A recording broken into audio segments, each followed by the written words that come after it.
अस्सलाम वालेकुम। Cooking with अम्मी जान में आप सबको खुश आमदीद। आज मैं आप सबको बताऊंगी मुगलियाई अकबरी कोरमा, जो बनाना बहुत आसान और खाने में बहुत लजीज। चलिए बनाना शुरू करते हैं। सबसे पहले 1.5 किलो चिकन लेंगे। 1.5 पाव दही ले लें। 1.5 पाव तेल लेंगे। 20 दाने लहसुन के और 1/4 अदरक के पेस्ट बना लें। 3 टेबल स्पून लाल मिर्च पिसी हुई। 4 अदद खजूर ले लें। 5 अदद बादाम ले लें। 10 से 15 अदद पिस्ता ले लें। 2 टेबल स्पून पिसा हुआ खोपरा लें। गरम मसाला लें। 2 अदद तेज़पत्ता, 5 अदद लौंग, 6 अदद सफ़ेद इलायची, 4 अदद बड़ी इलायची, 2 टुकड़ा दालचीनी, जायफल 2 छोटा टुकड़ा ले लें। 1 पाव प्याज को तेल में ब्राउन कर लें। अब कढ़ाई गर्म हो चुका है, हम इसमें ऑयल डालेंगे। अब इसमें लहसुन अदरक का पेस्ट डालेंगे।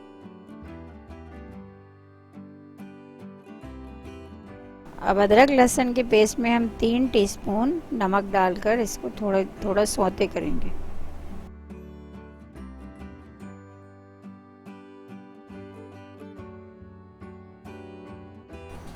अब लहसुन अदरक में से खुशबू आ रही है। मैंने तमाम इसमें चिकन को डाला, थोड़ी देर सौते किया ताकि इसकी स्मेल जो है वो ख़त्म हो जाए।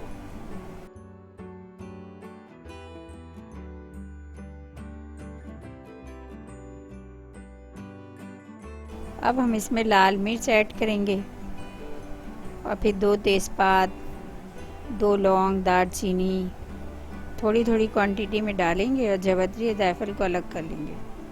अब इन तमाम मसालों को डालने के बाद हमने इसको थोड़ा चलाया। चलाने के बाद इसको हमने 2 से 3 मिनट के लिए ढक दिया। अब हम जग के अंदर दही डालकर इसके अंदर 2 अदद खजूर, 2 अदद बादाम, 2 टेबल स्पून पिसा हुआ खोपरा और जायफल, जावित्री और इलायची और बड़ी इलायची डालकर इसे हम अच्छी तरह से पहले ब्लेंड करेंगे।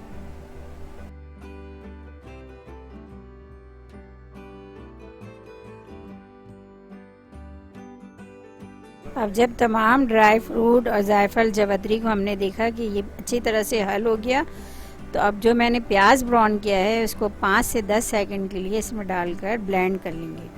बहुत ज़्यादा नहीं, बस कम। अब ये पेस्ट तैयार हो चुका। अब मैं इसको इसमें डाल दूंगी कि चिकन के अंदर। अब पेस्ट डालने के बाद हम इसे अच्छी तरह से चलाएंगे। अब ये जो है इसके अंदर से आप देख रही हैं कि ये दही है, इसके अंदर यही पानी छोड़ा, मैंने पानी डाला नहीं है इसके अंदर, ये दही का पानी। अब इसको हम 5 से 10 मिनट के लिए ढक देंगे। अब 15 मिनट के बाद आपका मुगलई अकबरी कोरमा बिल्कुल तैयार है। इसमें से बहुत ही अच्छी खुशबू आ रही है अल्हम्दुलिल्लाह। इसके अंदर जो चॉप किया हुआ अदरक है वो डाल देंगे। अब डालने के बाद हमने इसको किसी डिश में निकाल लेना है। अब हम इसके अंदर 3 से 4 कतरे जो हैं केवड़ा एसेंस के डालेंगे और कटे हुए जितने ड्राई फ्रूट हैं वो भी हमने इसके ऊपर डाल दिया। मुगलई अकबरी कोरमा तैयार हो चुका है। अब आप इसे नान के साथ, ताफ्तान के साथ, पराठे के साथ खाएं। मज़ीद रेसिपीज़ के लिए आप मेरे चैनल को सब्सक्राइब करें और बेल का बटन दबाएं। अस्सलाम वालेकुम।